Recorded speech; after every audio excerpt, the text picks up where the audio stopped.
Hai Andika, guys di sini. Di video kali ini kita akan membahas smartphone flagship dari Huawei dengan tagline-nya itu kamera king. Dan bukan hanya tagline karena smartphone yang satu ini juga udah nangkring di peringkat pertama di XO Max. Dan perkenalkan ini adalah Huawei P50 Pro. Bulan lalu kita udah unboxing Huawei P50 Pro, cuman yang dulu itu adalah edisi global, yang boxnya kayak poki-poki, tipis. Nah, untuk versi Indonesia kita dapat box yang tebel, karena di dalam paket pembeliannya kita juga dapat Huawei Supercharge dengan 66 watt. Makanya kalau ada HP yang akan masuk Indo, lebih baik kita beli resminya aja, karena after sales-nya jelas, paket pembeliannya lebih banyak, dan juga harganya biasanya lebih murah. Dan supaya review kali ini agak berbeda, kemarin kita bawa Huawei P50 Pro ini rafting bersama tim DKID, karena dia juga udah punya sertifikasi IP68. Kita cobain juga apakah dia tahan dengan air sungai. Sekaligus kita buktiin kamera yang tagline-nya ini kamera king dengan peringkat 1 di XO Max-nya. Jadi untuk konfigurasi kamera belakangnya ada quad kamera, dan seperti biasa Huawei bekerja sama dengan Leica untuk kameranya. Jadi ada lensa 50 megapiksel true chroma kamera color dan 40 megapiksel untuk true chroma kamera monochrome-nya. Ditambah lagi 13 megapiksel ultra wide kamera dan 64 megapiksel telefoto kamera yang juga udah didukung dengan autofocus. Kita pakai foto untuk outing kemarin, hasil fotonya ini udah kayak kamera mirrorless. Untuk main kameranya, walaupun pergerakan arus sungainya lumayan kenceng, tapi untuk autofokusnya bisa langsung dapet. Jarang kita dapat gambar yang blur ketika kita rafting kemarin. Kalau digunakan untuk foto landscape pemandangan gunung, wah, udah pantes lah kalau Huawei P50 Pro ini nangkring di peringkat pertama di XO Max. Seperti yang kalian lihat di gambar ini, tekstur awannya, kontras rasionya, high dynamic range-nya, semuanya bagus, terlihat natural dan pas. Bahkan kalau kalian lihat pohon cemara di bagian tengah ini, warna hitam gradasinya itu nggak flat, jadi detailnya itu juga masih dapet, padahal jaraknya lumayan jauh. Kamera ultrawide-nya juga bisa menangkap gambar yang sangat detail, walaupun kalau kita bandingkan dengan lensa wide, ya ada perbedaan warna dan detail.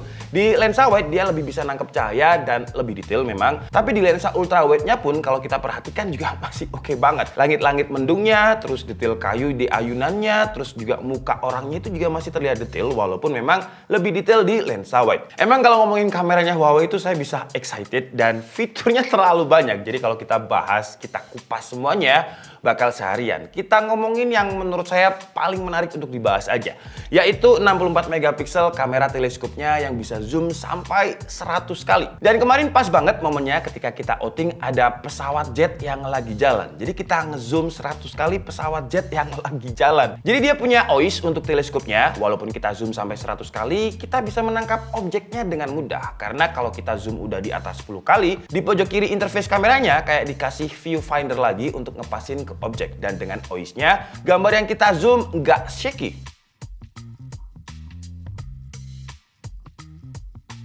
Terus kalau untuk low light, seperti biasa ya, Huawei killing it. Dan seperti yang kalian lihat di gambar ini, walaupun kita pakai lensa ultra wide di kondisi low light malam hari, dan saya coba untuk ambil objek dengan background banyak motor masih jalan di belakangnya, fokus objeknya masih bisa terlihat bokeh dengan rapi.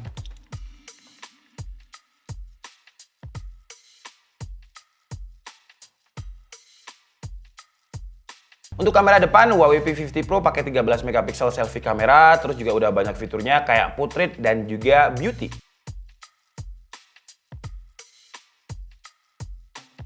Untuk ambil video pakai aplikasi langsungnya, Huawei P50 Pro juga nggak ada masalah, hasil akurasi warnanya bagus, karena dia udah pakai P3 Wide Color Gamut. Apa yang kita lihat, hasilnya kayak apa yang mata kita lihat.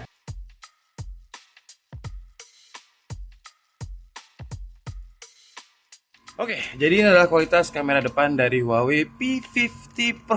Gila, ini sih stabil banget sih. Jadi saya jalan udah lumayan kenceng. Dan dia juga punya ada kayak semacam kotak-kotak gitu untuk eye autofocusnya. Nah, seperti ini ya kira-kira, dan headroomnya banyak banget. Jadi ini kalau di kotakannya sih tulisannya wide, tapi kalau di HP lain ini harusnya sih ultra wide ya. Karena headroom terus ya masih luas banget lah.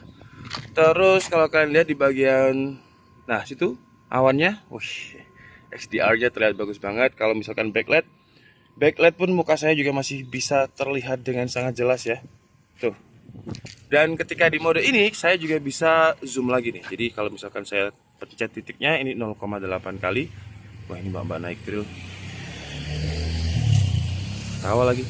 Satu kali ini ya. Nah, jadi kalau misalkan satu kalinya kira-kira seperti ini.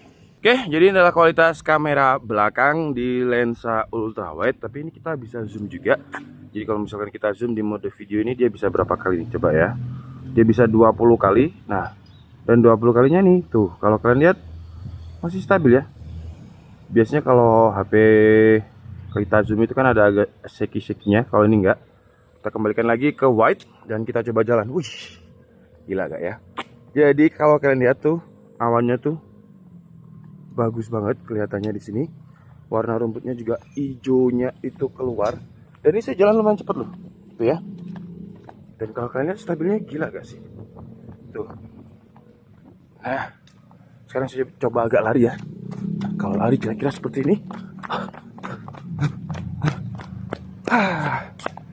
Dan sekarang ada di resolusi 4K. Kalau tadi Full HD, ini 4K. Di 4K pun juga masih stabil. Ini di lensa wide-nya masih stabil banget.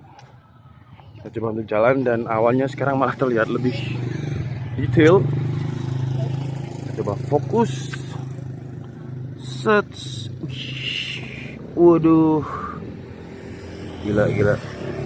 Padahal bunganya ini terkena angin ya. Untuk mempreview hasil foto dan juga video tadi, Huawei memberikan P50 Pro ini dengan layar yang juga udah flagship. Jadi panelnya pakai OLED dengan P3 Color Game Mode, terus refresh rate-nya 120Hz dengan touch sampling 300Hz, dan dia juga memiliki 1440Hz PWM rate. Kalau kalian bingung dengan angka-angka tadi, intinya kalau 120Hz dengan 300Hz touch sampling, ibaratkan kita main karambol terus dikasih tepung. Jadi ketika kita itu kayak ada efek smooth gitu. Masalahnya kalau layar udah 120Hz itu biasanya baterainya akan cepet habis. Makanya Huawei memberikan pilihan di setting, jadi kita bisa pilih dynamic atau 60Hz atau 120Hz. Kalau kita pilih settingan dynamic, dia bisa menghemat baterai karena secara AI dia akan menentukan screen refresh rate-nya. Jadi kalau aplikasinya butuh 120, dia akan 120, tapi kalau aplikasinya nggak butuh atau nggak support, dia akan balik ke 60Hz. BTW ngomongin baterai, untuk kapasitasnya standarnya HP flagship sih ya, dengan 4360 mAh yang ketika kita gunakan untuk nonton Netflix satu episode sekitar 1 jam dengan settingan dynamicnya tadi,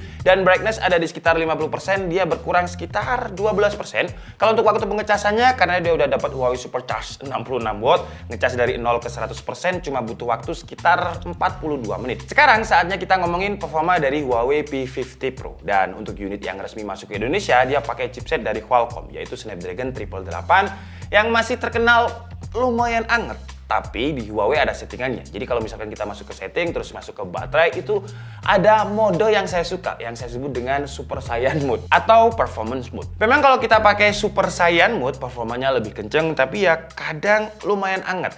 Tapi untungnya di Huawei, ketika dia anget, dia ada notifnya. Yang intinya tunggu HP-nya dingin dulu cuy, kayak gitulah. Jarang ada HP yang kasih notif kalau dia lagi overheat. Dan kalau kita nggak mau HP-nya terlalu anget, karena mungkin memang kita nggak butuh performa yang tinggi, karena nggak lagi ngegame, ya dimatikan aja performance mode-nya dan dia akan nggak anget. Cuman memang ada perbedaan yang lumayan signifikan ketika saya tes pakai Antutu di performance mode dan performance mode-nya off. Di mode performance, skor Antutunya itu bisa tembus 700.000 lebih, dan ketika dia off, skor Antutunya jadi 500-an. Kalau untuk pemakaian normal nggak digunakan untuk gaming, saran saya sih mending matikan aja biar baterainya awet juga, HP-nya juga nggak overheat. Dan ketika saya gunakan untuk main game Genshin Impact di mode performance-nya off, dia memang nggak stabil di 60 fps, tapi ya itu tadi, biar HP kita nggak cepet anget, saran saya sih mending dimatikan aja. Toh untuk game Genshin Impact juga masih di atas 30 lah dengan settingannya Full HD, grafiknya high, jadi masih oke. Kalau untuk masalah desain, di video unboxing udah pernah kita bahas ya. Jadi buat kalian yang pengen tahu detailnya bisa tonton video itu dulu, biar di sini nggak terjadi pengulangan dan durasinya nggak terlalu panjang. Terus kalau untuk fitur-fitur flagship lain seperti NFC, terus Huawei Share yang seamless banget, kita bahas di next video aja.